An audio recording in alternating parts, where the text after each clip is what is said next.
ಕೊಳಲಿನ ಪ್ರಯಾಣ ಹೇಗೆ ಶುರುವಾಯಿತು? ವೇಣುಗೋಪಾಲ್ ಅಂದಮೇಲೆ ಕೊಳಲು ನುಡಿಸ್ಬೇಕು. ಕೊಳಲೆ ತಗೋಬೇಕು ಅನ್ನೋದು ನಿಮ್ಮ ಮನಸ್ಸಿಗೆ ಯಾಕೆ ಬಂತು? ರುಕ್ಮಿಣಿ ಮೊಮ್ಮಗ ಕಣೋ ಇವನು ಅಂತ ಹೇಳಿ ತಕ್ಷಣ ನನಗೆ ವೀಸಾ ಇದ್ದೆ ಒಳಗಡೆ. ಚಿಕ್ಕಂದಿನಿಂದ ಹಾಡ್ತಿದ್ದೆ. ನಿನ್ನ ಅನುಭವ ಏನು? ಚಿಕ್ಕ ವಯಸ್ಸಲ್ಲಿ ಕುಡಿಸ್ಕೊಂಡು ಹೇಳ್ಕೊಡದೆ ಇದ್ರು ಆಟದ ಥರ ಹೇಳ್ಕೊಡ್ತಾ ಇದ್ದೆ. ನೀನು ಹೇಗೆ ಫ್ಲೂಟ್ ನುಡಿಸ್ತೀಯ, ನೀನು ತೋರಿಸ್ಲ ಅಂತ ಪುಣ್ಯಚಂದ್ರಿಕೆ ರಾಗದ ತಿಳಿಸಿ ರಾಮ ನುಡಿಸೋದು. ಅವತ್ತು ಆಶ್ಚರ್ಯ ಆಗೋಯ್ತು ನನಗೆ.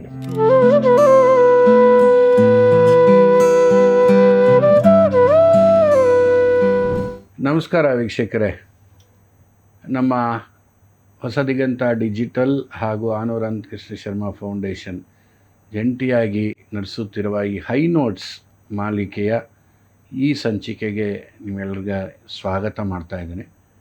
ದಯವಿಟ್ಟು ಸಬ್ಸ್ಕ್ರೈಬ್ ಮಾಡಿ, ಲೈಕ್ ಮಾಡಿ, ಕಾಮೆಂಟ್ ಮಾಡಿ. ಶಾಸ್ತ್ರೀಯ ಕಲೆಗಳಿಗೆ ದುಡಿದಿರುವಂತಹವರು, ದೊಡ್ಡ ಹಿರಿಯ ವಿದ್ವಾಂಸರು, ಪ್ರತಿಭಾನ್ವಿತರು ಸಂದರ್ಶನ ಮಾಡೋದೇ ಈ ಹೈ ನೋಟ್ಸ್ನ ಒಂದು ಉದ್ದೇಶ. ಆ ನಿಟ್ಟಿನಲ್ಲಿ ಇವತ್ತು ನಮ್ಮ ರಾಜ್ಯದ ತುಂಬ ಹೆಸರುವಾಂತ ಕೊಳಲು ವಾದಕರಲ್ಲಿ ಒಬ್ಬರಾದ ಕರ್ನಾಟಕ ಕಲಾಶ್ರೀ HS ವೇಣುಗೋಪಾಲ್ರವರು ನಮ್ಮೊಂದಿಗಿದ್ದಾರೆ.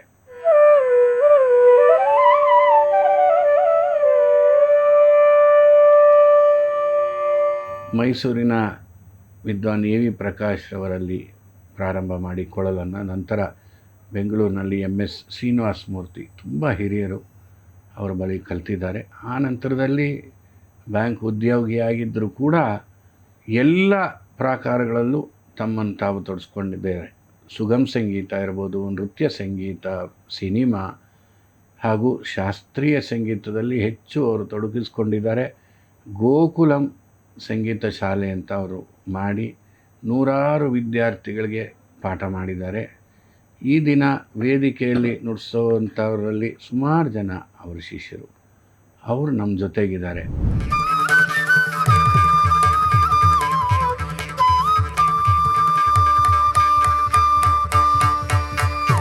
ಜೊತೆಗೆ ಬಾಲ ಪ್ರತಿಭೆ ಅವರ ಮಗಳು ವಾರಿಜಾಶ್ರೀ ವೇಣುಗೋಪಾಲ್.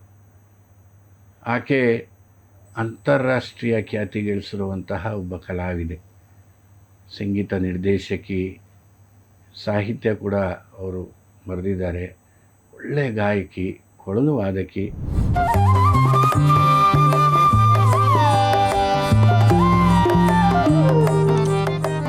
ಸಾವಿರ ಬಗೆಯ ನುಡಿಗಳ ಕಾಡು, ಸವಿದೆ ಮುಗಿಯದ ಜೇನಿನ ಗೂಡು, ಅರಿವಿನ ದೀಪ ಕನ್ನಡ. ಪಾಶ್ಚಾತ್ಯ ತಂಡಗಳೊಡನೆ ತಮ್ಮನ್ನು ತಾವು ತೊಡಗಿಸಿಕೊಂಡು ನೂರಾರು ಕಾರ್ಯಕ್ರಮಗಳನ್ನು ಕೊಟ್ಟು ಯಶಸ್ವಿಯಾಗಿರುವಂಥವರು. ಸೊ ಅವರಿಬ್ಬರು ಇವತ್ತು ನಮ್ಮ ಜೊತೆ ನಮ್ಮ ಸ್ಟುಡಿಯೋಗೆ ಬಂದಿರೋದು ನಮಗೆ ಬಹಳ ಸಂತೋಷ ಆಗಿದೆ. ಅವರ ಅತಿ ಒತ್ತಡದ ಕೆಲಸಗಳ ನಡುವೆ ನಮ್ಮ ಸ್ಟುಡಿಯೋಗೆ ಬಂದಿದ್ದಾರೆ. ಸಾರ್ ನಮಸ್ಕಾರ. ವೇಣುವರೇ, ವಾರಿಜಾಶ್ರೀ ನಮಸ್ಕಾರ. ನಮಸ್ಕಾರ. ತುಂಬ ಸಂತೋಷ ಆಗ್ತಾಯಿದೆ. ನಾವು ಸುಮಾರು ಸತಿ ಏನು ವಾರಕ್ಕೆ 2 ಸತಿ ಮೀಟ್ ಮಾಡ್ತೀವಿ. ಆದರೆ ಇವತ್ತಿನದು ಒಂದು ಉದ್ದೇಶ ಬೇರೆ, ಸಂದರ್ಶನ ಅಂತ. ಆ ಮೀಟಿಂಗ್ ಜೊತೆ ಇದರಲ್ಲೂ ನಿಮ್ಮನ್ನು ಈ ರೀತಿಯೂ ಕಾಣೋದಿದೆಯಲ್ಲ, ಅದು ಇನ್ನೂ ಸಂತೋಷ.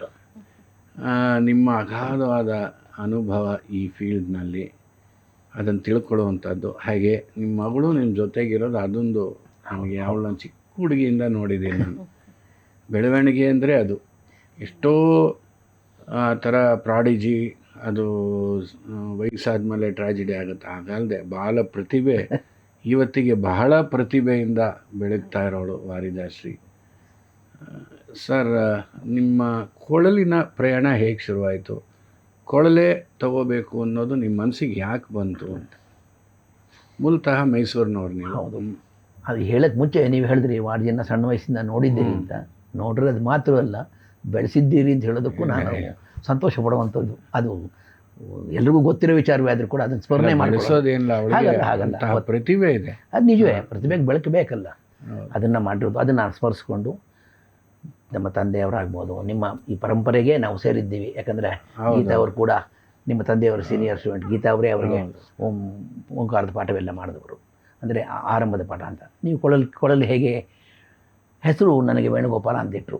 ನಮ್ಮ ತಂದೆಯವರೆಲ್ಲ ಹುಟ್ಟು ಬೆಳೆದಿದ್ದೆಲ್ಲ ಕೆಲಸ ಇದ್ದಿದ್ದು ಓದಿದ್ದೆಲ್ಲ ಮೈಸೂರಲ್ಲಿ ಆದರೂ ಕೂಡ ನಮ್ಮ ತಂದೆಗೆ ಗ್ರಾಮೀಣ ಪ್ರದೇಶಕ್ಕೆ ಹೋಗಿ ಕೆಲಸ ಮಾಡಬೇಕು ಅನ್ನೋದೊಂದು ಆಸೆ ಇತ್ತು. ಹಾಗಾಗಿ ಇವರು ಮಾಯಚಂದ್ರ ಅಂತ ತುರುವೇಕೆರೆ ತಾಲೂಕು, ಅಲ್ಲಿ ತುಮಕೂರು ಜಿಲ್ಲೆ, ಅಲ್ಲಿ ಸೇರಿಕೊಂಡಿದ್ದರಿಂದ ನಾವೆಲ್ಲ ಅಲ್ಲಿಗೆ ಹೋಗಬೇಕಾಗಿ ಬಂತು. ಅಂದರೆ ನಾವು ಅಲ್ಲೇ ಹುಟ್ಟಿದ್ದು. ಶಾಲೆಯ ದಿನಗಳಲ್ಲಿ ನನಗೆ ವೇಣುಗೋಪಾಲ ಅಂತ ಹೆಸರಿಟ್ಟಿದ್ದರಿಂದ ಹುಟ್ಟಿದ್ದು ಮಾಯಚಂದ್ರ ಅಲ್ಲ, ಇಸ್ವಿ 1959, 1959. ನನಗೆ ವೇಣುಗೋಪಾಲ ಅಂತ ಹೆಸರಿಟ್ಟಿದ್ದಾರಲ್ಲ ಅಂಥೇಳಿ ನಮ್ಮ ಶಾಲೆಯ ಮೇಷ್ಟ್ರೊಬ್ಬರು ಎಲ್ಲರನ್ನೂ ಮಾತಾಡಿಸ್ಬೇಕಾದ್ರೆ ಅವರವ್ರ ಹೆಸರನ್ನು ಕೇಳ್ಕೊಂಡು ತಮಾಷೆಯನ್ನು ಮಾಡ್ತಾಯಿದ್ರು. ಏನು ಮಾಡಿದ್ರು, ನಟರಾಜ ಅಂತ ನನ್ನ ಫ್ರೆಂಡು ಅವ್ನು ಏನೋ ಡ್ಯಾನ್ಸ್ ಎಲ್ಲ ಮಾಡೋಕ್ಕೆ ಬರುತ್ತಾ ಅಂತ ಹೀಗೆಲ್ಲ ಮಾಡ್ಕೊಂಡು ಹೆಸರು ನಟರಾಜ ಅಂತ ಇಟ್ಟಿದ್ದಾರಲ್ಲ ಅಂತ ಕೇಳಿದ್ರು. ನನಗೆ ಕೇಳ್ಬೇಕಾದ್ರೆ ಏನು ಕೇಳ್ತಾರೆ, ವೇಣುಗೋಪಾಲ ಅಂದರೆ ಕೊಳಲು ಒಂದು ನನಗೆ ಚೆನ್ನಾಗಿ ಗೊತ್ತಿತ್ತು. ಪ್ರೈಮರಿ ಶಾಲೆಯಲ್ಲಿ ನಡೆದಿದ್ದು. ಚನ್ನಬಸಪ್ಪ ಅಂತ ಕಾಣುತ್ತೆ ಮೇಷ್ಟ್ರವರು, ಅವರು ವೇಣುಗೋಪಾಲ ಕೊಳಲು ನುಡ್ಸೋಕ್ಕೆ ಬರುತ್ತಾ ಅಂತ, ವೇಣುಗೋಪಾಲ ಅಂದಮೇಲೆ ಕೊಳಲು ನುಡಿಸ್ಬೇಕು ಅನ್ನೋದು ನನಗಾಗುತ್ತೆ. ಆವಾಗ ನಮ್ಮ ಶಾಲೆಯಲ್ಲಿ ಜೂನಿಯರ್ ಕಾಲೇಜ್ ಶುರುವಾಗಿತ್ತು. ಹೆಗಡೆ ಅಂತ ಹೇಳಿ ಒಬ್ಬರು ಸಿರ್ಸಿ ಅವರು ನಮ್ಮಲ್ಲಿ ಆಗ ಕೆಮಿಸ್ಟ್ರಿ ಪಾಠ ಹೇಳಲಿಕ್ಕೆ ಅಂತ ಬಂದಿದ್ದರು. ಅವರು ಹಿಂದೂಸ್ತಾನಿ ಶಾಸ್ತ್ರೀಯ ಸಂಗೀತದವರು. ನಾನು ಸಣ್ಣವನು, ಅವ್ರ ರೂಮ್ಗೆಲ್ಲ ಹೋಗ್ತಾಯಿದ್ದೆ. ಅವ್ರ ರೂಮಲ್ಲಿದ್ದರು ಬ್ಯಾಚುಲರ್ ಆಗ. ಅವರು ಈ ಕೊಳಲನ್ನ ಪ್ರೊಫೆಷನಲ್ ಅಲ್ಲದೆ ಇದ್ದರೂ ಕೂಡ ನುಡಿಸೋರು, ಭಾಳ ಇಂಪಾಗಿರೋದು. ಅವತ್ತೇ ಆಸಕ್ತಿಯಾಗಿ ಅವ್ರಿಗೆ ದುಂಬಾಲು ಬಿದ್ದು ಹಿಂದೂಸ್ತಾನಿ ಪದ್ಧತಿಯಲ್ಲಿ 3 ಬರಲಲ್ಲಿ ಅದರಲ್ಲಿ ಒಂದಷ್ಟೆಲ್ಲ ಸರಿಗಮ ಎಲ್ಲ ಹೇಳ್ಕೊಟ್ರು. ಹೇಗೋ ಮಾಡಿ ಅದನ್ನು ಅಭ್ಯಾಸ ಮಾಡ್ಕೊಳಕ್ಕೆ ಸ್ವಲ್ಪ ಟ್ರೈ ಮಾಡಿದೆ. ಅವರು ಆಮೇಲೆ ಟ್ರಾನ್ಸ್ಫರ್ ಆಗಿ ಹೊರಟೋದ್ರು. ಅದು ನನಗೆ ಕೆಲಸ ಬಿಟ್ಟರು ಅವರು, ನನಗಾಗಲಿಲ್ಲ. ಆದರೆ ಅಷ್ಟೊತ್ತಿಗೆ ವೋಕಲ್ ಪಾಠ ಆಗ್ತಾಯಿತ್ತು. ಸ್ಮರಿಸ್ಕೊಳ್ಬೇಕು, TR ರಂಗಸ್ವಾಮಿ ಅಂಥೇಳಿ ತುರುವೇಕೆರೆಯವರು ನಮ್ಮ ಮಾಯಚಂದ್ರಕ್ಕೆ ಬಂದು ನನ್ನ ಸಿಸ್ಟರ್ಸ್ಗೆ, ಅವರಿಗೆ, ನನ್ನ ತಂಗಿಗೆ, ನನ್ನ ಅಕ್ಕನಿಗೆ ಎಲ್ಲ ಪಾಠ ಹೇಳ್ತಾಯಿದ್ರು. ನಾನು ಕೂತ್ಕೊಂಡು ವೋಕಲ್ ಪಾಠ ಒಂದಷ್ಟೆಲ್ಲ ಬೇಸಿಕ್ಸ್ ವರ್ಣ ದಾಟ್ಕೊಂಡು ಕೀರ್ತನೆಗೂ ಬಂದಿದ್ದೆ ವೋಕಲಲ್ಲಿ.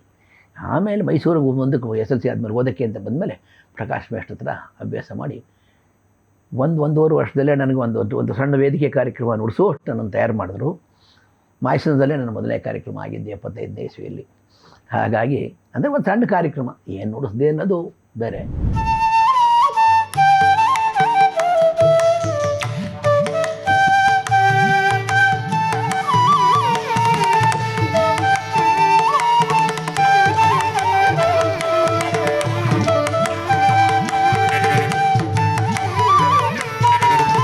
ಇಲ್ಲ, ಓಂ ಪ್ರಥಮ ಅನ್ನೋದು ಒಂದಿರುತ್ತಲ್ಲ. ಹೌದು. ಈಗ ಮಗಿಸ್ಕೊಂಡು ಒಂದು ಸೆರೆಮನಿ ಮಾಡ್ತಾರೆ, ಹೊಸಲು ದಾಟ್ತು ಅಂತ ಒಂದು ಮಾಡ್ತಾರೆ, ಮಾತಾಡಿದ್ದಕ್ಕೆ ಒಂದು ಮಾಡ್ತಾರೆ. ಹಾಗಾಗಿ ಆ ರೀತಿಯಲ್ಲಿ ನಡೆದದ್ದು.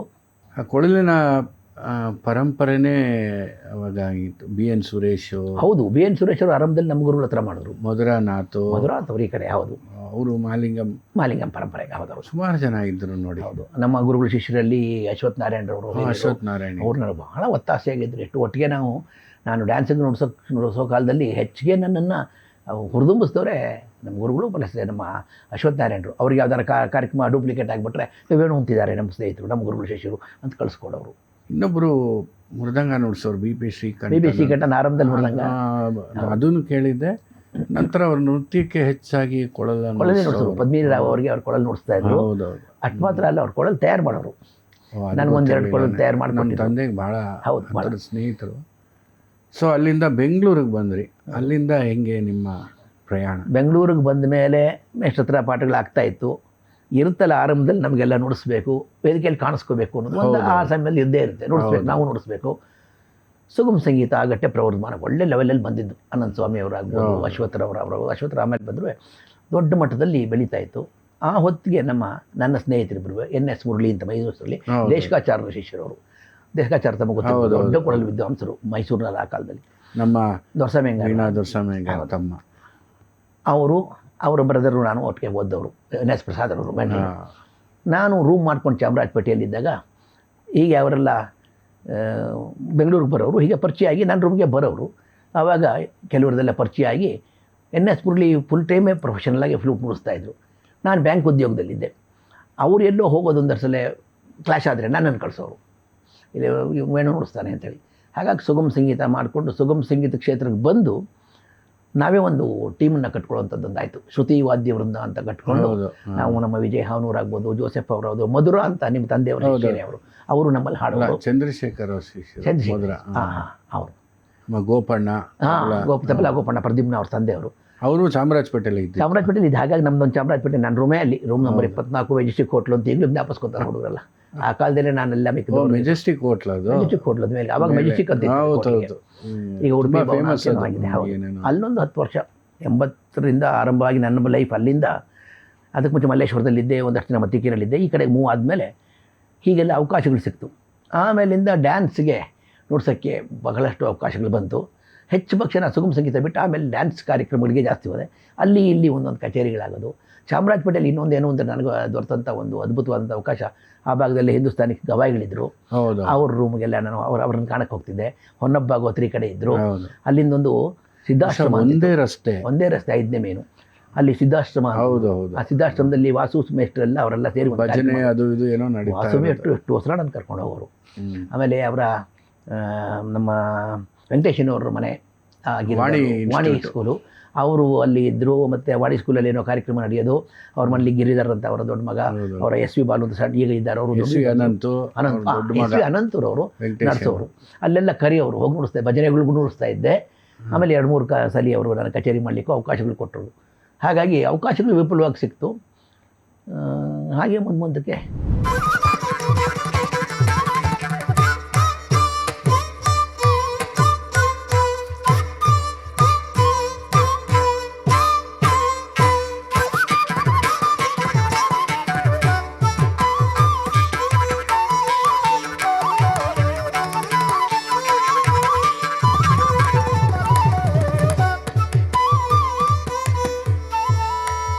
ಅವಾಗ ಚಾಮರಾಜಪೇಟೆಯಲ್ಲೂ ಇವರೆಲ್ಲ ಇದ್ದರು. ಆರಾಧನೆಗಳು ನಡೆಯೋದು, ಭಜನೆ ನಡೆಯೋದು, ನುಡ್ಸೋಕ್ಕೆ ಒಂದು ಅವಕಾಶ. ಆರಾಧನೆಗಳು ಅಂದರೆ ಖಂಡಿತವಾದ ಮಾತು. ನಮಗೊಂದು ವೇದಿಕೆ, ಅನುಭವದ ವೇದಿಕೆ. ಹೇಳಬೇಕಂದ್ರೆ ನಿಮ್ಮ ತಂದೆಯವರಲ್ಲಿ ಬರೋರಲ್ಲ, ಹಾಗಾಗಿ ಪರಿಚಯ. ಹಾಗಾಗಿ ಎಲ್ಲೇ ಕಾರ್ಯಕ್ರಮ, ಟ್ರಯೋ ಕಾರ್ಯಕ್ರಮಕ್ಕೆಲ್ಲ ಎಲ್ಲೆಲ್ಲಿದೆ ಅಂತ ನೋಡ್ಕೊಂಡು ನಿಮ್ಮ ತಂದೆಯವರು ನಡೆಸೋ ಕಾರ್ಯಕ್ರಮಗಳು ಎಲ್ಲ ಕಡೆ ಹೋಗ್ತಾ ಇದ್ದೆ. ಆಮೇಲೆ ನಾನು ಬ್ಯಾಂಕು ಇದ್ದಿದ್ದು KG ರೋಡ್ನಲ್ಲಿ, ಹಿಂದ್ಗಡೆಯಲ್ಲೇ ಬಳೆಪೇಟೆ ಅಲ್ವಾ, ನಮ್ಮ ಅರುಣಾ ಮ್ಯೂಸಿಕಲ್ಸು, ಅಣ್ಣಯ್ಯ ಅಂತ ಕರಿತಾ ಇದ್ವಲ್ಲ. ಅವ್ರು ನಿಮ್ಮದು ಬ್ಯಾಂಕ್ ಸೆಂಟ್ರ್, ಅದು ಸೆಂಟ್ರು. ಈ ಕಡೆ ಸೆಂಟ್ರಲ್ ಕಾಲೇಜು. ಹೌದು. ಸೆಂಟ್ರಲ್ ಕಾಲೇಜಿಗೆ ಬರ್ಬೇಕು ನಮ್ಮ ತಂದೆಯವರು. ನೆನೆಸ್ಕೋಬೇಕು ಸರ್. ಹೇಳ್ತೀನಿ ಏನಂದರೆ, ಒಂದು ಅವ್ರದ್ದು ಅವಂತಿಗಿರಿಲಿನೋ ಅಥವಾ ಸುವೇಗನೋ ಇತ್ತು. ಅವಂತಿಗಿರಿಯಲ್ಲಿ ಬರೋರು, ಅಲ್ಲಿ ಇವರು. ನಾನು ಚಾಮರಾಜಪೇಟೆಯಿಂದ ಬಸ್ ಇಟ್ಕೊಂಡು ಅಲ್ಲಿ ನಿಂತಿದ್ದೆ. ಅವ್ರು ಬರೋರು ನಿಂತ್ಕೊಳ್ಳೋರು. ಏನೋ ಚೆನ್ನಾಗಿದೆಯೇನೋ ಅಂತ ಮಾತಾಡ್ಸೋರು. ಅಷ್ಟೊತ್ತು ಕಡೆ ಒಳ್ಳೆ ಪರಿಚಯ ಆಗಿತ್ತು. ಎಷ್ಟು ಅನುಮಾನಗಳು ಪರಿಹಾರ ಮಾಡ್ಕೊಂಡಿದ್ದೀನಿ ಅಂದರೆ, ಇವತ್ತಿಗೂ ಅವ್ರು ನನಗೆ ರೀತಿ ಒಳಕ್ಕೆ ಒಂದಷ್ಟು ಅನುಮಾನಗಳನ್ನ ಹೇಳಿ ರಸ್ತೆ ಮೂಲೆಯಲ್ಲಿ ನಿಂತ್ಕೊಂಡು ನನಗೆ ಹೀಗೆ ಮಾಡ್ಕೊ ಅಂತ. ಏನೋ MA ಮಾಡೋಕ್ಕೆ ನಮ್ಮ ಶಶಿಧರವರೆಲ್ಲ ಹೋಗಿ ಸೇರಿಕೊಂಡ್ರು. ಆಮೇಲೆ ನನಗೆ ಆಗಲಿಲ್ಲ, ಬ್ಯಾಂಕ್ ಕೆಲಸ ಇನ್ನೊಂದು. ಅವ್ರ ಹತ್ರ ಪಾಠ ನೇರವಾಗಿ ಹೋಗಿ ಕಲಿಯೋಕ್ಕಾಗದೇ ಇದ್ರು ಈ ಥರ ಎಷ್ಟೋ ಆರಾಧನೆಗಳು ಕರೆಯೋರು, ಕರೆಯೋರು ಹೋಗ್ತಾ ಇದ್ದೆ. ಹಾಗಾಗಿ ಈ ಒಂದು ಸಂಪರ್ಕ ಸಿಕ್ಕಿ ಅದಾದಮೇಲೆ ಆ ಪರಂಪರೆಗೆ ಮಗಳು ಸೇರಿದ್ಲು ಅನ್ನೋದು ಸಂತೋಷದ ವಿಚಾರ. ಗೀತಾ ಅವ್ರನ್ನ ತಾವೇ ಪರಿಚಯ ಮಾಡಿಸ್ಕೊಟ್ಟಿದ್ರಿ. ಹಾಗಾಗಿ ಅಲ್ಲೊಂದಷ್ಟು ಅಭ್ಯಾಸ ಮಾಡಿದ್ಲು. ನಿಮ್ಮ ಮದುವೆ ಯಾವಾಗ ಸರ್? 90 ಹಾಡ್ತಾರೆ. ಹೌದು. ಸಂಗೀತದ ಇದು ಅದು ನೋಡಿ ಮದುವೆ ಆದ್ರೆ ಅಥವಾ ಮದುವೆ ಆಯಿತು ಹಿಂಗೆ. ನಮ್ಮ ಅರೇಂಜ್ ಮ್ಯಾರೇಜ್. ನಮ್ಮ ಅತ್ತಿಗೆ ಅವರು SBIನಲ್ಲಿ ಕೆಲಸ. ನಮ್ಮ ಅತ್ತಿಗೆಯವರು, ನಮ್ಮ ನನ್ನ ಹೆಂಡತಿಯವರು ಪದ್ಮಿನಿ ಅಂತೇಳಿ. ಅವ್ರ ಕೊಲ್ಲಿಗೂ ತಾವು ಕೆನರಾ ಬ್ಯಾಂಕು. ನಾನು ಇಂಡಿಯನ್ ಬ್ಯಾಂಕು. ಕೆನರಾ ಬ್ಯಾಂಕಲ್ಲಿ ರಮಣಿ ಅಂತ ಅವ್ರ ಸ್ನೇಹಿತರು ಕೊಲ್ಲಿಗೂ. ಅವರೂ ನನ್ನ ಬಾಮೈದನು ಫ್ರೆಂಡ್ಸು. ಇವ್ರು ಯಾವಾಗಲೂ ನನ್ನ ನಾನು ಬ್ಯಾಂಕಲ್ಲೇ ಕೆಲಸ ಬೆಂಗಳೂರಲ್ಲಿ ಇದ್ದಾರೆ ಅಂತ ಪರಿಚಯ ಆಗಿ ಎಲ್ಲಾಗಿ ಇವರಿಗೆ ನನ್ನ ಹೆಂಡತಿ ಅವ್ರ ಮನೆಯವರೆಲ್ಲ ಪರಿಚಯ ಇದ್ದಾಗೆ ಹೀಗೊಂದು ಕಾಂಟ್ಯಾಕ್ಟ್ ಆಗಿ ಅದೊಂದು ಕಾಂಟ್ಯಾಕ್ಟ್ ಆಯಿತು, ಮದುವೆ ಆಯಿತು. ಆಮೇಲಿಂದ ನಿಮ್ಮ ಜರ್ನಿ ಹೇಗೆ ನಡೀತು? ಮದುವೆ ಆದಮೇಲಿಂದ ನಡೀತಾ ಇದೆ ಜೀವನ. ಅವರು ಪಾಠ ಹೇಳ್ತಾರಲ್ವ? ಪಾಠ ಹೇಳ್ತಾಳೆ ಅವಳು. ಒಂದಷ್ಟು ಮುಂದಿಲ್ದೆಲ್ಲ ವಾರಿಜೆ ಹೇಳ್ತಾಳೆ. ಯಾಕಂದರೆ ವಾರಿಜಿನ್ಗೆ ಅವಳು ಹೇಳ್ಕೊಟ್ಟಿದ್ದು. ಇಲ್ಲ, ಇವಾಗ ಇನ್ಮೇಲೆ ವಾರಿಜಿಂಗ್ ಬರಬೇಕು, ಇನ್ನು ಹುಟ್ಟಿಲ್ಲ ಅವಳು. ಅದು ನಾನು ಸರಿ, ಅದು ಕರೆಕ್ಟೇ. ಸಂಗೀತ ಪಾಠ ಎಲ್ಲ ಹೇಳೋದು ಇತ್ತು. ವಸಂತ ಶ್ರೀನಿವಾಸನ್ ಅವ್ರ ಹತ್ರ, ನಮ್ಮ ಗಾಯತ್ರಿ ಸುಬ್ರಾ ಅವ್ರ ಹತ್ರ ಒಂದಷ್ಟು ದಿನ, ಗಾಯತ್ರಿ ಸುಬ್ರಾ ಅವ್ರ ಹತ್ರ ಒಂದಷ್ಟು ಅಭ್ಯಾಸ ಮಾಡಿದ್ಲು. ಆಮೇಲೆ ನಾಗವಲ್ಲಿ ನಾಗರಾಜ್ ಅವ್ರ ತಂದೆಯವರು ಸತ್ಯನಾಥ್ ಅವರು ನಾನು ರಾಮರಾವ್ಲಿ ಹೋಟೆಲ್ ಮನೆ ಮಾಡ್ಕೊಂಡಾಗ ಹಿಂಭಾಗದಲ್ವಾ, ಕತ್ರಗುಪ್ಪೆ ದೇವಸ್ಥಾನದ ಹತ್ರ ಎಲ್ಲೋ ಆ ರಾಮರಾವ್ಲಿ ಹೋಟೆಲ್ ಮನೇಲಿದ್ವಿ. ಆ ಮನೇಲಿದ್ದಾಗ ಹಿಂಭಾಗದಲ್ಲಿ ಅವ್ರ ಮನೆ ಇತ್ತು, ಅಲ್ಲೊಂದಷ್ಟು ಅಭ್ಯಾಸ. ಹೀಗೆ ಹಲವರ ಹತ್ರ. ಆಮೇಲೆ ನಮ್ಮ ಡ್ಯಾನ್ಸಲ್ಲಿ ಇವರು ಪರಿಚಯ ಆದಮೇಲೆ ನಮ್ಮ ಹಾಡ್ತಾರಲ್ಲ ಶ್ರೀವತ್ಸ ಅವರು, ನನ್ನ ಆತ್ಮೀಯರು, ಅವ್ರ ಪರಿಚಯ ಆದಮೇಲೆ ಒಂದಷ್ಟೆಲ್ಲ ಅವ್ರ ಹತ್ರನೂ ಹಾಡುಗಳೆಲ್ಲ ಕಲ್ತ್ಕೊಂಡು ತಕ್ಕಮಟ್ಟಿಗೆ ಹಾಡೋ ಹೊಟ್ಟು. ಬಟ್ ಪ್ರೊಫೆಷನ್ ಆಗಿ ತೊಗೊಳ್ಳಿಲ್ಲ. ನಾವಾಗಲೇ ಜಾಸ್ತಿ ಗಲಾಟೆ ಮಾಡ್ತಾಯಿದ್ವಿ ಮನೇಲಿ. ಹಾಗಾಗಿ ಅದರ ನಿಮಗೆ ಸಪೋರ್ಟ್ ಅವರಲ್ವ? ಸಪೋರ್ಟು ಹೌದು. ಸಪೋರ್ಟ್ ಅಲ್ಲ, ಮೂಲ. ನೀವು ಯಾವಾಗಂದ್ರೆ ಅವಾಗ ಬಂದು ಹೋಗೋದು ಮಾಡೋ ನನಗೆ ಗೊತ್ತಿದೆಲ್ಲ, ಅದಕ್ಕೆ. ಅದು ಕರೆಕ್ಟು. ಅಪ್ಪನ ಫ್ಯಾಮಿಲಿಯಲ್ಲಿ ಹೇಗೆ ಎಲ್ಲರಿಗೂ ಒಂದು ಸಂಗೀತದ ಒಂದು ಸಂಗೀತದಲ್ಲಿ ಅನುಭವ ಇತ್ತು, ಹಾಗೆ ಅಮ್ಮನ ಕಡೆನೂ ಎಲ್ಲರೂ ಹಾಡ್ತಾರೆ. ಈಗ ಒಂದು ಅದು ಹೇಳಬೇಕು, ನಮಗೆಲ್ಲ ಹೇಳಬೇಕಂದ್ರೆ ತಮಗೆ ಗೊತ್ತಿರಬೇಕು. ನನ್ನ ಸೋದರ ಮಾವ ಅನಂತರಾಮ್ ಅಂತೇಳಿ ಆರ್ಕಿಯಾಲಜಿ ಡಿಪಾರ್ಟ್ಮೆಂಟಲ್ಲಿ ಅಸಿಸ್ಟೆಂಟ್ ಡೈರೆಕ್ಟರ್ ಆಗಿದ್ದರು. ನಮ್ಮ ಅಜ್ಜಿ, ನಮ್ಮ ತಾಯಿಯವರು ರುಕ್ಮಿಣಮ್ಮ ಅಂತ. ಆಗಿನ ಕಾಲಕ್ಕೇನೆ ಅವರು ಶಾಲೆ ಕಲಿತವರಲ್ಲ. ಅವ್ರ ತಂದೆಯವರು ಗೋಪಾಲ ಸ್ವಾಮಿ ಅಯ್ಯಂಗಾರ್ ಅಂತವರು ನಾಟಕಗಳಿಗೆಲ್ಲ ಕಂದ ಪದ್ಯಗಳು, ಸೀಸ ಪದ್ಯಗಳೆಲ್ಲ ಬರೆಯುವಂಥವ್ರು.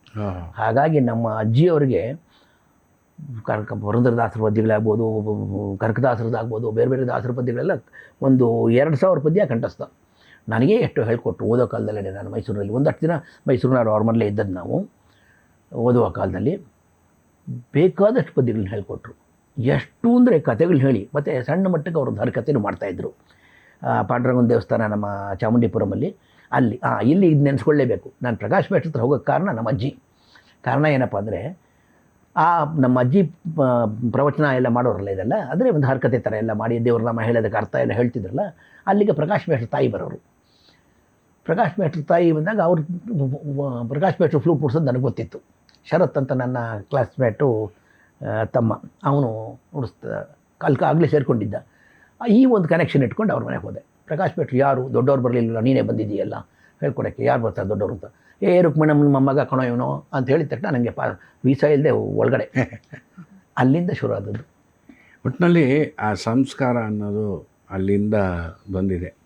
ಸಂಗೀತ ಇರ್ಬೋದು, ಸಾಹಿತ್ಯ, ಕೃಪೆ ಸರ್, ಯೋಗ ಅಂತ ಒಂದು ಹೌದು, ಕೃಪೆ, ಭಗವಂತನ ಕೃಪೆ. ವಾರಿಜ, ನೀನು ಚಿಕ್ಕಂದಿನಿಂದ ಹಾಡ್ತಿದ್ದೆ, ಕೊಡಲು ಅಫ್ಕೋರ್ಸ್ ಆಮೇಲೆ ನುಡ್ಸೋಕ್ಕೆ ಶುರು ಮಾಡಿದೆ. ನಿನಗೆ ಅದಾಗದೇ ಎಲ್ಲ ಬಂದ್ಬಿಡ್ತು. ಸೊ ನಾನು ವೇಣು ಕೇಳ್ದಂಗೆ ಹೆಂಗೆ ಸೆಳೀತು ಅಂತ ಹೇಳೋಕ್ಕೆ ಆಗಲ್ಲ. ನಿನ್ನ ಅನುಭವ ಏನು ಚಿಕ್ಕವಳಿದ್ದಾಗಿಂದ? ಅದೇ ನಾನು ಯಾವಾಗಲೂ ಹೇಳ್ತಿರ್ತೀನಿ, ನಾನು ಫಸ್ಟ್ ಕೇಳಿದ ಭಾಷೆ, ನಾವು ಮಾತಾಡೋ ಭಾಷೆಗಿಂತ ಸಂಗೀತನೇ first mother tongue. My first mother tongue is music. ಅಷ್ಟರಲ್ಲಿ ಆಲ್ರೆಡಿ ವೇಣು ಪಾಠ ಹೇಳಿ ದಿನ ಬೆಳಗ್ಗೆ ಫ್ಲೂಟ್ ಕೇಳ್ತಾನೆ ಇರಬೇಕು, ವೋಕಲ್ ಕೇಳ್ತಾನೆ ಇರಬೇಕು. ಆಮೇಲೆ ಸರೌಂಡ್ ಸಿಸ್ಟಮ್, ಹೌದು, ಅದು ಅಟ್ಮಾಸ್ಫಿಯರ್ ಅಂತಾರ, ಸೊ ಅಟ್ಮಾಸ್ಫಿಯರ್ ಅಲ್ಲೇ ಇತ್ತದು, ಗಾಳಿ ಇಲ್ಲೇ ಇತ್ತು. ದಿನ ಪಾಠ ಕೇಳೋದು ಅಲ್ಲದೆ ಕ್ಯಾಸೆಟ್ ಅದು ಇದು ಏನೋ ಓಡ್ತಾನೆ ಇರೋದು ಮನೇಲಿ. ಆಮೇಲೆ ಕಚೇರಿಗಳಿಗೆ ಕರ್ಕೊಂಡು ಹೋಗ್ತಾ ಇದ್ರು. ನಾವು 3 ಜನ, ಸ್ಮಾಲ್ ನ್ಯೂಕ್ಲಿಯರ್ ಫ್ಯಾಮಿಲಿ, ಅವಾಗ ಜಾಯಿಂಟ್ ಫ್ಯಾಮಿಲಿ ಅಂತ ಇರಲಿಲ್ಲ. ಸೊ ಎಲ್ಲಿ ಹೋದ್ರೂ, ಯಾರು ಹೋದ್ರೂ ಎಲ್ಲರೂ 3 ಜನನೂ ಹೋಗ್ತಿದ್ವಿ. ಸೊ ಎಲ್ಲ ರೀತಿ ಕಚೇರಿಗಳನ್ನು ಕೇಳೋದಕ್ಕೆ ಅವಕಾಶ ಆಗ್ತಾಯಿತ್ತು ಅವಾಗ. ಅಪ್ಪ ಆವಾಗಲೇ ಹೇಳ್ದಂಗೆ ಕರ್ನಾಟಕ ಶಾಸ್ತ್ರೀಯ ಸಂಗೀತದ ಕಚೇರಿಗಳಿರ್ಬೋದು, ಸುಗಮ ಸಂಗೀತ ಇರ್ಬೋದು, ನೃತ್ಯ, ಅಪ್ಪ ಹೋಗಿದ್ದ ಕಡೆ ಎಲ್ಲ ಕಡೆನೂ ಅಲ್ಲಿ ಇದರ ಮುಂದಗಡೆ ಇರ್ತಿದೆ, ಅಥವಾ ಅಪ್ಪ ನುಡ್ಸೋ ಕಡೆ ಹಿಂದೆಗಡೆ ಏನೋ ಚೇಷ್ಟೆ ಮಾಡ್ಕೊಂಡಿರ್ತಿದ್ದೆ. ಬಟ್ ಅದರ ಎಲ್ಲ in between all of that ಅದೇನೆಂದರೆ, ಅದೊಂದು ಸಬ್ಕಾನ್ಷಿಯಸ್ ಲೆವೆಲಲ್ಲಿ ಸಂಗೀತ ತಲೆಗೆ ಹೋಗ್ತಾ ಇತ್ತು. ಸೊ ಯಾವುದು ಒತ್ತಡ ಇಲ್ಲದೆ, ಫೋರ್ಸ್ ಇಲ್ಲದೆ ಒಂದಷ್ಟು ಇನ್ಫಾರ್ಮೇಷನ್ ಆಲ್ರೆಡಿ ರಿಜಿಸ್ಟರ್ ಆಗ್ತಾ ಇತ್ತು ಅಂತ ಅನ್ಸತ್ತೆ ನನಗೆ. ಹಾಗೆಯೇ ಲಕ್ಕಿಲಿ ನನಗೆ ಆ ಸಿಕ್ಕಿದ ಒಂದು ಅಟ್ಮಾಸ್ಫಿಯರ್ನ ನಾನು ಉಪಯೋಗಿಸ್ಕೊಳ್ಳೋದಕ್ಕೂ ಆಯಿತು. ಸಂಗೀತನೇ ನನ್ನ ಪ್ಯಾಷನ್ ಆಯಿತು ಆಮೇಲಿಂದ. ಅದು ತುಂಬ ಚಿಕ್ಕ ವಯಸ್ಸಿನಲ್ಲೇ ಆಗಿದ್ದರಿಂದ ನನಗೆ ಭಾಳಷ್ಟು ವರ್ಷಗಳ ನಂತರ ನನಗೆ ಅರ್ಥ ಆಗಿದ್ದು, oh this is my thing ಅಂತ. ಮೇ ಬಿ ಇದು ನನ್ನ ಮೀಡಿಯಮ್ ಆಫ್ ಎಕ್ಸ್ಪ್ರೆಷನ್, ನನ್ನ ಪ್ಯಾಷನ್ನು ಇಲ್ಲೇ ಇರೋದು ಅಂತ ಬಹಳಷ್ಟು ವರ್ಷಗಳ ನಂತರ ಗೊತ್ತಾದ್ರೂ, ಇನಿಷಿಯಲ್ ಡೇಸಲ್ಲಿ ಅದೇನಂತಾರೆ, ಅದಕ್ಕೆ ಪೋಷಣೆ ಮತ್ತು ಅದರದ್ದು ನ್ಯೂಟ್ರಿಷನ್ನ ಕಾಪಾಡೋ ಕಲೆಯಲ್ಲೂ ನ್ಯೂಟ್ರಿಷಿಯಸ್ ಆಗಿ ನಾನು ಕಲಿಬೇಕು ಅನ್ನೋ ಉದ್ದೇಶ ಅಪ್ಪ ಅಮ್ಮ ಇಬ್ಬರಿಗೂ ನನಗೆ ಚಿಕ್ಕ ವಯಸ್ಸಲ್ಲಿ ಕುಡಿಸ್ಕೊಂಡು ಹೇಳ್ಕೊಡದೆ ಇದ್ರೂ ಆಟದ ಥರ ಹೇಳ್ಕೊಡ್ತಾಯಿದ್ರು. ಇದು ಏನು ಗೊತ್ತಾ, ಇದು ಯಾವುದು ಗೊತ್ತಾ ರಾಗ ಅಂತ ಈ ಥರ ಗೇಮ್ಗಳನ್ನ ಆಡಿ ಕಲಿಸಿದ್ದು ಹೆಚ್ಚಿಗೆ ಅಂತ ಅನ್ಸುತ್ತೆ ನನಗೆ.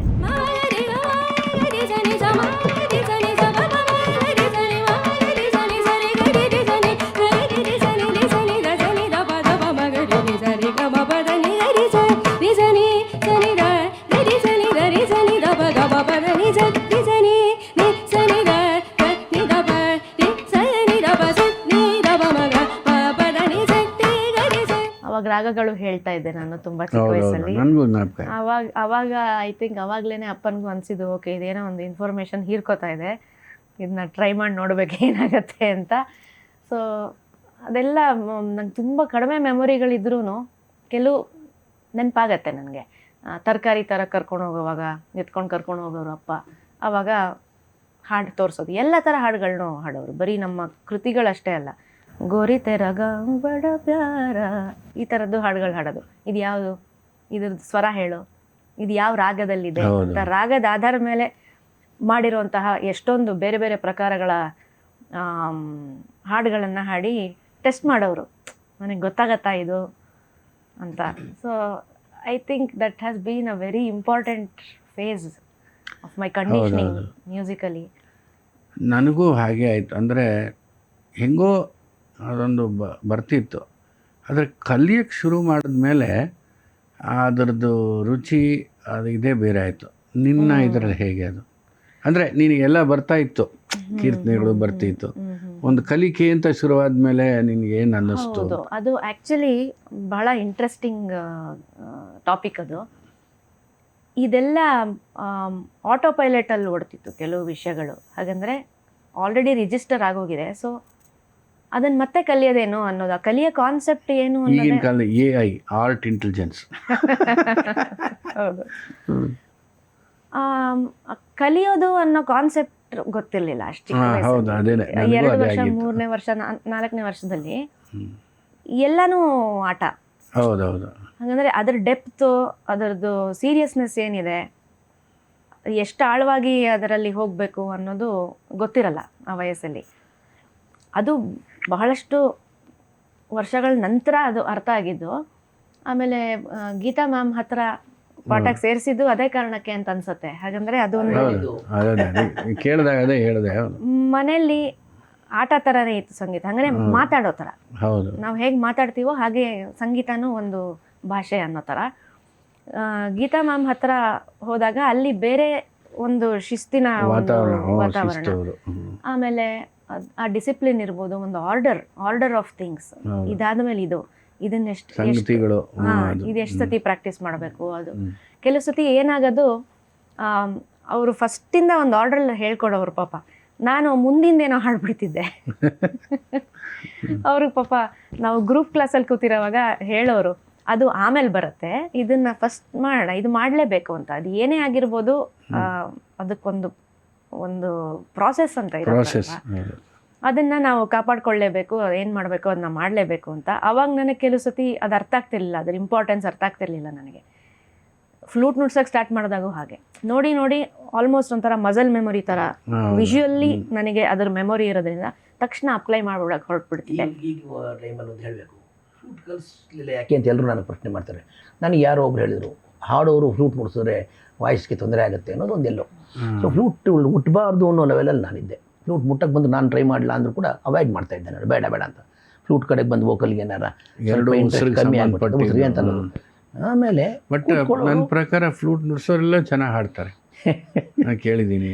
ನಾದಸ್ವರದು ಹೌದು ಹೌದು, AKC ಕೂಡ ಅವ್ರದ್ದು ಇದೆ, ಭಯಂಕರವಾಗಿ. ಆಮೇಲೆ ಕೂತ್ಕೊಳ್ಳೋ ಪಾಠ ಮಾಡ್ಬೇಕಾದ್ರೆ ಅಬ್ಸರ್ವ್ ಮಾಡೋದು, ಅದ ಹೇಳ್ಕೊಡೋದು ಎಲ್ಲ ಮಾಡ್ತಿದ್ರೆ. ಒಂದಿನ ಇದಕ್ಕಿದ್ದಂಗೆ ಬಂದು ಇದು ನಡೆದು ನಿಮ್ಗೆ ಹೇಳಬೇಕು. ಬಂದು ಸ್ಕೂಲ್ನಿಂದ ಕಾನ್ವೆಂಟ್ ಸ್ಕೂಲಲ್ಲಿ ಓದ್ತಾ ಇದ್ದು, ಪ್ರಾಯಶಃ ಅವಾಗ 6ನೇ ಕ್ಲಾಸಲ್ಲೋ ಏನೋ ಇದ್ಲು ಅಂದ್ಕೊಂಡೆ. ಮಾಡಿದ್ದು ಬಂದು ಒಂದಿಟ್ಟು ಏನೋ ಊಟ ತಿಂದಿನ ಮಾಡಿದ್ಮೇಲೆ ನಾನೇನೋ ಪಾಠ ಮಾಡ್ತಿದ್ನೋ ಅಥವಾ ಅಭ್ಯಾಸ ಮಾಡ್ತಿದ್ನೋ, ನೀನು ಹೇಗೆ ಫ್ಲೂಟ್ ಮುಡಿಸ್ತೀಯ ನಿಂಗೆ ತೋರಿಸ್ಲಾ ಅಂತ. ಪ್ರಾಯಶಃ ನನಗೆ ತಲೆ ಈಗ ಅನ್ನೋದು ಅದನ್ನೆಲ್ಲ ಏನೋ ಅಣಕ ಮಾಡ್ತಾಳೆ ಅಂದ್ಕೊಂಡು ಏನು ಬೇಕಿಲ್ಲ, ಇಲ್ಲ ತೋರಿಸ್ತೀನಿ ಕೊಡು ಅಂತ ತಗೊಂಡು ಪೂರ್ಣಚಂದ್ರಿಕೆ ರಾಗದ ತಿಳಿಸಿರಾಮ ನೋಡಿಸಿದ್ಲು. ಅವತ್ತು ಆಶ್ಚರ್ಯ ಆಗೋಯ್ತು ನನಗೆ, ಇದು ಈಗೂ ಒಂದು ಮೆಥಡ್ ಇದೆ ಅಂತ ಅಲ್ಲಿಗೆ ಅವಾಗ ಕಂಡುಕೊಂಡೆ. ಅಷ್ಟೊತ್ತಿಗಾಗಲೇ ಸುಂದರೇಶನ್ ಸಾರು, ಅದನ್ನು ಅವ್ರನ್ನ ನೆನೆಸ್ಕೋಬೇಕು. ನಿಮ್ಮ ತಂದೆಯವರ ಶಿಷ್ಯರು ಹೌದು, ನಿಮ್ಮ ತಂದೆಯವರ ಸ್ನೇಹಿತರು, ವೈಲಿನಲ್ಲಿ ಶಿಷ್ಯರು. ಅವ್ರು ವೈಲಿನ್ ಕಲ್ತಿದ್ದು ನಿಮ್ಮ ತಂದೆಯವ್ರ ಹತ್ರ.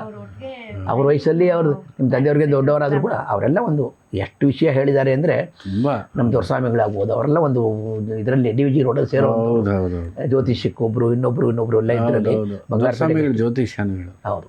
ಬಂಗಾರಪೇಟೆ ಕೃಷ್ಣಮೂರ್ತಿಗಳ ಆರಾಧನೆ ಮಾಡಿದ್ರೆ ಇವರೆಲ್ಲ ಒಂದು ಬ್ಯಾಚ್ ಹೋಗೋರಂಗೆ ಎಲ್ಲ ಅವರು.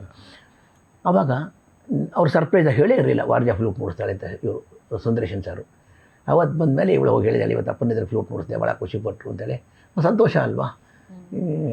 ಸರಳ ವರ್ಷನೇ ನಾನು ಪಾಠ ಮಾಡಿದ್ರೆ ಅವಳು ಕೀರ್ತನೆ ಉಡಿಸಿದಾಗ ಒಂದು ಭಗವತ್ ಕೃಪೆ ಅಂತ ಅಂದ್ಕೊಂಡು ಅವತ್ತು ಹೇಳಿದ್ರು ಸುಂದರೇಶ್ ಸರ್. ಅವಳು ಅದನ್ನೆಲ್ಲ ಸುಂದರೇಶನ್ ಸರ್ ಬಗ್ಗೆ ಮಾತಾಡಿದ್ರೆ ಮಾತಾಡ್ತಾನೆ ಇರ್ಬೋದು. ತುಂಬ ವಿಷಯಗಳಿದೆ ಅವ್ರ ಹತ್ರ ಕಲ್ತಿದ್ದು. ಬರೀ ಸಂಗೀತ ಮಾತಾಡಲ್ಲ ಅವ್ರು ಹೇಗೆ ಅವ್ರ ಜೀವನ ಶೈಲಿ ಹೇಗಿದೆ, ಅವರು ಹೇಗೆ ಮ್ಯೂಸಿಕ್ನ ಅಪ್ರೋಚ್ ಮಾಡ್ತಾರೆ, ಆಮೇಲೆ ಅವ್ರ ಸ್ಪಿರಿಚುಯಾಲಿಟಿ ಇರ್ಬೋದು, ಅವ್ರ ದಿನಚರಿ ಇರ್ಬೋದು, ಎಲ್ಲನೂ ನೋಡಿ ಕಲಿಯೋಕೆ ಇತ್ತು ಅವ್ರ ಹತ್ರ. ಅವ್ರಿಗೆ ರಮಣರು, ರಾಮಕೃಷ್ಣ ಪರಮಹಂಸರು ಎಷ್ಟು ಅಂದರೆ ಅವ್ರನ್ನ ಫಸ್ಟ್ ಭೇಟಿ ಮಾಡಿದ್ದೇನೆ ರಾಮಕೃಷ್ಣ ಆಶ್ರಮದಲ್ಲಿ. ಅಂದರೆ ಅವ್ರದ್ದು ಸಂಪ್ರದಾಯಬದ್ಧವಾದ ಸಂಗೀತ, ಆ ಕಡೆ ಈ ಕಡೆ ಶುದ್ಧವಾಗಿರೋದು. ಹೌದು ಹೌದು, ಭಾಳ ಚೆನ್ನಾಗಿ. ನಾನು ಸುಮಾರು ಕಚೇರಿ ಅಂದರೆ ಚಿಕ್ಕ ಹುಡುಗ ನಾನು. ನಿಮ್ಗೆ ನೆನಪು ಉಂಟಾ? ಅವ್ರಿಗೆ 60ನೇ ವರ್ಷದ ವೆಡ್ಡಿಂಗ್ ಆ್ಯನಿವರ್ಸರಿ ಮಾಡಿದಾಗ ನಮ್ಮಲ್ಲಿ ತಾವು ನೋಡಿಸಿದ್ರಿ. ಸುಂದರೇಶನ್ ಸರ್ ಅವರ 60ನೇ ವರ್ಷದ ವೆಡ್ಡಿಂಗ್ ಆ್ಯನಿವರ್ಸರಿ ನಿಮ್ಮಲ್ಲೂ ಎದುರುಗಡೆ ಮನೇಲಿ ಮಾಡಿದ್ವಿ. ನಮ್ಮ ಇದರಲ್ಲಿ ಜಾಗ ಅಲ್ಲಿ ಜಾಸ್ತಿ ಇದೆ ಅಂತ ನಮ್ಮ ತುಂಬಾ ವರ್ಷಗಳಾಗಿರ್ಬೇಕು, ನೆನಪಿದೆ. ಅವ್ರು 100ನೇ ವರ್ಷ ಮಾಡಿದ್ವಲ್ಲ, ಅದಕ್ಕೂ ತಾವು ಬಂದಿದ್ರು. ಬಂದಿದೆ.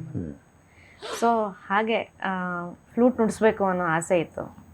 ಸುಂದರೇಶನ್ ಸರ್ ಹತ್ರ ನಾನು ಪಾಠಕ್ಕೆ ಹೋಗೋವಾಗ ಬೆಳಗ್ಗೆ ಅರ್ಲಿ ಮಾರ್ನಿಂಗೇ ಹೋಗ್ತಿದ್ದೆ. ಅವ್ರ ಹತ್ರ ಮನೆ 2 ರಸ್ತೆ ಆದಮೇಲೆ ಇದ್ದಿದ್ದು ಸುಂದರೇಶನ್ ಸರ್ ಮನೆ, ನಮ್ಮ ಮನೆಯಿಂದ ಪದ್ಮನಾಭ ನಗರದಲ್ಲಿ. ಸೊ ಅದು ಒಂದು ನನಗೆ ಬೆನಿಫಿಟ್. ಯಾವಾಗ ಬೇಕಾದರೂ ಅವಾಗ ಸರ್ ಬರ್ತೀನಿ ಅಂದ್ಬಿಟ್ಟು ಅವರು ಖುಷಿ ಅವ್ರಿಗೆ. ನಾನು ಹೋದೆ 5 ಗಂಟೆ ಕಾಲ 6 ಗಂಟೆ ಕಾಲ ಕೆಲವು ಸತಿ ಇಡೀ ದಿನ ಅಲ್ಲಿ ಇರ್ತಿದ್ದೆ. ಕೃತಿಗಳ ಪಾಠ ಅಥವಾ ಮನೋಧರ್ಮ ಸಂಗೀತ ಅಲ್ಲದೆ ಅವರು ಹಳೆಯ ಸಂಗೀತ ಅವರು ಕಲೆಕ್ಟ್ ಮಾಡಿದ್ದು ಕೆಸೆಟ್ಗಳನ್ನೆಲ್ಲ ಕೇಳಿಸೋರು. ಒಂದು ಚಕ್ಕನಿ ರಾಜ ಅಂತ ತಗೊಂಡ್ರೆ ಅದರ ನೊಟೇಷನ್ ಬರೆಯೋದಕ್ಕಿಂತ ಮುಂಚೆ ಒಂದು 5-6 ವರ್ಷನ್ ಕೇಳಿಸೋರು. ಆರ್ಯಕುಡಿ ಅವ್ರದ್ದು ಇರ್ಬೋದು, ಶಮಂಗುಡಿ ಅವರು ಇರ್ಬೋದು, ಆಲತ್ತೂರ್ ಬ್ರದರ್ಸ್, ಈ ಥರ ಒಂದಷ್ಟು ಅಂಟಿಲ್ ಈವನ್ ಕಾಂಟೆಂಪ್ರರಿ ಯಂಗ್ಸ್ಟರ್ಸ್ ಆ ಕಾಲದಲ್ಲಿ ಯಾರು ಹಾಡ್ತಿದ್ರು ಎಲ್ಲರದೂ ಕೇಳೋರು. ರೇಡಿಯೋದಲ್ಲಿ ಬಂದಿದ್ದೆಲ್ಲ ರೆಕಾರ್ಡ್ ಮಾಡಿ ಇಟ್ಕೊಂಡು ವಿತೌಟ್ ಎನಿ ಏನಂತಾರೆ ಅವ್ರು ದೊಡ್ಡವರು ಇವ್ರು ಚಿಕ್ಕವರು ಅನ್ನೋದಲ್ಲ. ಒಂದು ಚೆನ್ನಾಗಿದೆ ಸಂಗತಿ ಅಂದರೆ ಇನಿಬಿಷನ್ಸೇ ಇಲ್ಲ, ಸಂಗೀತ ಅಷ್ಟೇ. ಅದೊಂದು ಚೆನ್ನಾಗಿರೋ ಸಂಗತಿ ಇದೆ ಅಂದರೆ ಅದು ಅವ್ರ ನೊಟೇಷನ್ಗೆ ಸೇರಿಸೋರು. ಇದನ್ನು ಸೇರಿಸ್ಕೊಳ್ಳೋಣ, ಈ ಥರ ಸೀಕ್ವೆನ್ಸಲ್ಲಿ ಹಾಡೋಣ ಅಂತ. ಸೊ ಒಂದು ನೊಟೇಷನ್ ರೈಟಿಂಗ್ ಅನ್ನೋದು ಒಂದು ಫೆಸ್ಟಿವಲ್ ಥರ ಸುಂದರೇಶನ್ ಸರ್ ಮನೇಲಿ. ನಾನು ಕೂತ್ಕೋತಿದ್ದೆ ಸರ್ ಜೊತೆ. ಅವರು ಬರ್ದಾದ್ಮೇಲೆ ನನಗೆ ರಿವ್ಯೂ ಮಾಡೋಕ್ಕೆ ಕೊಡೋರು. ನೋಡು ಒಂದೇನಾದ್ರು ಅಕ್ಷರ ಏನಾದ್ರು ಕಡಿಮೆ ಆಗಿದೆಯಾ ಅಥವಾ ಏನಾದ್ರು ಲೈನ್ ಏನಾದ್ರು ಬಿಟ್ಟಿದೆಯಾ. ಸೊ ನನಗದು ಹೌದು, 1 ಲೈನು 2 ಲೈನು ಸಂಗತಿಗಳು ಎಲ್ಲ. ಬಟ್ ನನಗದು it was part of my learning. ಅದೊಂದು ರೀತಿ ಅದು ಪ್ರೂಫ್ ರೀಡಿಂಗ್ ಮಾಡುವಂತ ನನಗೆ ಕೊಡೋದು ಆ್ಯಕ್ಚುಲಿ ನನಗದು ಟೆಸ್ಟು. ಹೌದು, ನನಗದು ಸರಿಯಾಗಿ ಓದಕ್ಕೆ ಬರ್ತಿದ್ಯಾ, ನಾನು ಬರೀಬೋದಾ. ಸೊ ಅದು ಬಹಳ ನನಗೆ ಒಂಥರ ಏನಂತಾರೆ ಶಾರ್ಪನ್ ಮಾಡ್ತು ನನ್ನ ಮನಸ್ಸನ್ನ ಅಂತ. ಆಲ್ಸೋ ನೊಟೇಷನ್ ಬರೆಯೋಕ್ಕೆ ಗೊತ್ತಿದ್ದು ಐ ಥಿಂಕ್ ಇವಾಗ ನಿನಗೆ ಎಷ್ಟೋ ಉಪಯೋಗ ಆಗುತ್ತೆ. ನನಗೆ ಅದೇನೇ that is the basis of everything. ಇವತ್ತು ರಾಗ ಬೇಸ್ಡ್ ಮ್ಯೂಸಿಕ್ ಹಾಡದಿದ್ರು ಕ್ರೊಮ್ಯಾಟಿಕ್ ಸ್ಕೇಲಲ್ಲಿ ಹಾಡ್ಬೋದು. ಏನಾದರೂ ನಮ್ಗೇನು ಅರ್ಥ ಆಗುತ್ತೆ ಬರ್ಕೊಂಡ್ಬಿಟ್ರೆ ಮುಗೀತು. ಇವತ್ತು ಕೂಡ ಸರ್ ಅವರ ಮೇಜರ್ ಶಿಷ್ಯರು ನಮ್ಮ ಬಾಲಸುಬ್ರಹ್ಮಣ್ಯ ಶರ್ಮಾ ಅವರು ಒಬ್ಬರು, ಅವರು ಬರೆದಿದ್ದು ಆರ್ಯ ಬರೆದಿರೋದು ಒಂದು ಕ್ರಿಯೇಷನ್ಸ್ ಎಲ್ಲ ನಾನು ಇಟ್ಕೊಂಡಿದ್ದೀನಿ ಪಾಠ ಮಾಡೋಕ್ಕೆ. ಎಷ್ಟು ಸುಲಲಿತವಾಗಿರುತ್ತೆ ಅಂದರೆ ಪಾಠ ಮಾಡಿ. ಇವತ್ತು ಅಪ್ಪಂಗೆ ಕೆಲವು ಕೃತಿಗಳೆಲ್ಲ ಇವತ್ತು ಕೇಳ್ತಾರೆ, ಅದನ್ನ ಬರ್ಕೊಟ್ಬಿಡು ನನಗೆ, ಅದು ನನಗೆ ಚೆನ್ನಾಗಿರತ್ತೆ, ನನಗೆ ಕಂಫರ್ಟಬಲ್ ಆಗಿರತ್ತೆ ಅದನ್ನ ಓದೋದಕ್ಕೆ ಅಂತ. ಅದು ಆ ಕಾಲದ ನಮ್ಮಲ್ಲೂ ನೊಟೇಷನ್ ನಮ್ಮ ತಂದೆ ಬರೆದಿದ್ರು. ಅವರು ಇದೇ ಥರ ಅಂದರೆ ಪಾಠಗಳು ಅಷ್ಟಾಗದೇ ಇದರಿಂದ ಅವರೇ ಕೇಳಿ ಕೇಳಿ ಈ ಸಂಗತಿ ಆ ಸಂಗತಿ ಸೇರಿಸ್ಕೊಂಡು. ಬಟ್ ಆ ನೊಟೇಷನ್ ಹೇಗಿದೆ ಅಂದರೆ ಸ್ಟಾಫ್ ನೊಟೇಷನ್ ಹಿಂಗೆ ಇಟ್ಕೊಂಡ್ರೆ ಯು ಕ್ಯಾನ್ ಸಿಂಗ್ ಆ ಥರ. ಅಂದರೆ ಅದನ್ನು ಅಭ್ಯಾಸ ಮಾಡಬೇಕು, but list reading and also ಅದು ಬರೆದು ಈಗ ಪ್ರೆಸೆಂಟ್ ಡೇ ಸೆಷನ್ ರೆಕಾರ್ಡಿಂಗ್ ನಾವೇನಂತೀವಿ ಅದಕ್ಕೆಲ್ಲ ತುಂಬ ಉಪಯೋಗ. ಅದು ಯಾವಾಗ ಬರೆಯೋಕ್ಕೆ ಬರಲ್ವೋ ಅದು ತುಂಬ ಕಷ್ಟ. ಅದು ಸತ್ಯ. ಇವಾಗ ಮಕ್ಕಳೆಲ್ಲಿ ಬರೀತಾರೆ, ಫೋಟೋ ತಗೋತಾರೆ ಮೊಬೈಲ್. ಯಾಕೆಂದರೆ ಅದರಲ್ಲೂ ರೆಕಾರ್ಡಿಂಗಲ್ಲಿ ಒಂದು 4 ಬಾರೇ ನುಡಿಸ್ಬೇಕು ಅಂದರೆ ಅದು ಕರೆಕ್ಟಾಗಿ ಬರ್ಕೊಂಡಿರ್ಬೇಕು. ಹೌದು ಹೌದು ಹೌದು. ಆಮೇಲೆ ಇನ್ನೊಂದು ಸ್ಪೆಷಾಲಿಟಿ ಏನಂದರೆ ಒಂದು ಲೆವೆಲ್ ತನಕ ಸುಂದರೇಶನ್ ಸರ್ ಗಮಕದ್ದೆಲ್ಲ ಅನುಸ್ವರಗಳದ್ದು ಎಲ್ಲ ಬರೆಯೋರು ನೋಟ್ಸ್. ಅದು ಒಂದು ರೀತಿ ಪ್ರಾಕ್ಟೀಸ್ ಆಗಿ ಇವಾಗ ಒಂದು ಭೈರವಿಲಿ ಏನೋ ಕೃತಿ ಇದೆ ಅಂದರೆ ಅಲ್ಲಿ ಯಾವ ಗಮಕ ಬರ್ಬೋದು ಅಂತ ಆಲ್ರೆಡಿ ಒಂದು ಐಡಿಯಾ ಬರ್ತಾ ಹೋಯ್ತದು. ಆಮೇಲಿಂದ ಸುಮ್ಮನೆ ದೊರೆಸ್ವಾಮಿಗಳು ಹಾಗೆ ಬರೆಯೋರು ಅವ್ರ ಸ್ಕ್ರಿಪ್ಟಲ್ಲಿ. ಗಮಕಗಳು ಎಲ್ಲಿಂದ ಜಾರಬೇಕು, ಎಲ್ಲಿಂದ ತಗೋಬೇಕು, ಗಮಕಗಳು ಅದೆಲ್ಲ ಪಾಠ ಆಗಿದ್ದರೆ ಅದು ಸುಲಭ. ಆಮೇಲೆ ಒಂದಷ್ಟು ವರ್ಷಗಳಾದಮೇಲೆ ಅದೊಂದು ಒಂದು ಸೆಟ್ ಆಫ್ ಲೈಬ್ರರಿ ಥರ ಆಗಿತ್ತು ತಲೆಯಲ್ಲಿ. ಸುಂದರೇಶನ್ ಸರ್ ಈ ಗಮಕ ಹಾಡ್ತಾರೆ, ಇಲ್ಲಿ ಈ ಸಂಗತಿ ಹಾಡ್ತಾರೆ. ಭೈರವಿನಲ್ಲೇ ನಿಮಗೆ ದೈವತ್ವದ ಪ್ರಯೋಗ ಹೋಗೋ ಬೇರೆ ಬರೋ ಬೇರೆ ಅದು ಆಟೋಮೆಟಿಕ್ಕಾಗಿ ಬಂದ್ಬಿಡುತ್ತೆ ಅವಾಗ. ಹೌದು ಹೌದು ಹೌದು. ಅಲ್ಲಿ ಬರೀದೇ ಇದ್ರೂ ನೋಡ್ತಾ ಇದ್ದಂಗೆ ನಮಗೆ ಗೊತ್ತಾಗ್ಬಿಡುತ್ತೆ. It's one of the most unique systems ಅನ್ಸುತ್ತೆ ನಾವು ಬರ್ಕೊಳ್ಳೋ ನೊಟೇಷನ್ನು. ನನಗಂತೂ ಎಲ್ಲ ರೀತಿಯಲ್ಲೂ ಅದು ಇಟ್ ಈಸ್ ಮೈ ಆಲ್ಫಾಬೆಟ್. ಆಮೇಲೆ ನನ್ನ ಫ್ರೆಂಡ್ಸ್ ಎಲ್ಲ ಇವಾಗ ಬೇರೆ ದೇಶದಲ್ಲಿ ಯಾವುದೋ ಒಂದು ಜಾಸ್ ಟ್ರೀ ಅನ್ನೋ ಯಾರು ಅವ್ರ ನೊಟೇಷನ್ ಬರ್ಕೊಂಡ್ರೆ ಅವ್ರು ಇದು ಹೆಂಗಿದು ಅಂತ ಅವ್ರಿಗೆ ತುಂಬ ಇಂಟ್ರೆಸ್ಟ್ ಅದು ಹೇಗೆ ಬರ್ಕೋತಿದ್ಯಾ ನೀನು ಅಂತ. ನಾನು ಅದು ಕನ್ನಡದಲ್ಲೇ ಬರ್ಕೊಳ್ಳೋದು, ನಾನು ಇಂಗ್ಲೀಷಲ್ಲಿ ಬರ್ಕೊಳ್ಳಲ್ಲ. ಅವ್ರು ಅದರದೆಲ್ಲ ಫೋಟೋ ತೆಕ್ಕೋತಾರೆ. ಅದು ಯಾವುದೋ ಜಾಸ್ ಸ್ಟ್ಯಾಂಡರ್ಡ್ದು ಇದು ಯಾವುದು ಬೇರೆ ರೀತಿ ನೊಟೇಷನ್ ಇದೆಯಲ್ಲ ಅಂತ ಖುಷಿ ಅವ್ರಿಗೆ. ಏನೇ ಆಗಲಿ ನಮ್ಮ ಭಾಷೆಯಲ್ಲಿ ಹೇಳ್ಕೊಡೋದು, ನಮ್ಮ ಭಾಷೆಯಲ್ಲಿ ಓದಿ ಕಲ್ತ್ಕೊಳ್ಳೋ ಸ್ವಲ್ಪ ಸುಲಭನೇ. ಹೌದು, ಇಂಗ್ಲೀಷ್ ನೊಟೇಷನ್ಗಳು ಇರುತ್ತೆ, ಕಷ್ಟ ಅಂದರೆ ಒಂದು ಸುಮಾರು ಸತಿ ಬೇಕಾಗುತ್ತೆ ಅದು. ಅಷ್ಟು ಮಾತ್ರ ಅಲ್ಲ ಸರ್, ಈ ಪಾರಿಭಾಷಿಕ ಶಬ್ದಗಳು ಕೂಡ ನಾವು ಶ್ರುತಿ ಅಂತ ಹೇಳೋದನ್ನ ಪಿಚ್ ಅಂತ ಹೇಳೋಕ್ಕಾಗಲ್ಲ. ಆಯ್ತಾ, ಗಮಕಗಳನ್ನೇ ಆಗಲಿ, ಈಗ ಕಂಪಿತ ಗಮಕವನ್ನು ಒಂದು ಆಹತನೋ ಪ್ರತ್ಯಾಹತನೋ ಎಲ್ಲ ಹೇಳಿ ತೋರಿಸ್ಬೋದು. ಅದಕ್ಕೇನೋ ನಾವು ಟ್ರಾನ್ಸ್ಲೇಟ್ ಮಾಡಿ ಹೇಳೋಕ್ಕಾಗಲ್ಲ, ಸಿಗೋಲ್ಲ, ಶಬ್ದಗಳು ಸಿಗೋಲ್ಲ. ತಂದೆ ತಮಾಷೆಗೆ ಹೇಳು, ನೀನು ಕನ್ನಡ ಬರದೇ ಪರವಾಗಿಲ್ಲ, ನಾನು ಬೈಯೋದು ಅರ್ಥ ಮಾಡ್ಕೊ, ಕನ್ನಡದಲ್ಲಿ ಬೈದ್ರೇ ಸರಿ ಹೋಗೋದು, ಎಳಿಬೇಡವೋ ಓಡಬೇಡವೋ ಅನ್ನೋದು. ಹೌದು ಹೌದು. ಡೋಂಟ್ ಗೋ ಫಾಸ್ಟ್ ಅಂತ ಹೇಳೋಕ್ಕಾಗಲ್ವಂತೆ. ಹೌದು ಹೌದು. ಹಾಗಂದ್ರೆ ನಾವು ಯೋಚನೆ ಮಾಡೋ ಒಂದು ಭಾಷೆ ಇರತ್ತಲ್ಲ, ಹೌದು ಹೌದು, ದಟ್ ಈಸ್ ಆಲ್ವೇಸ್ ಎಸ್ ಅದು you feel you have come to your homeland. ಅದು ಅಂದ್ಬಿಟ್ರೆ ಏನೋ ಅದು 100% ಸತ್ಯ.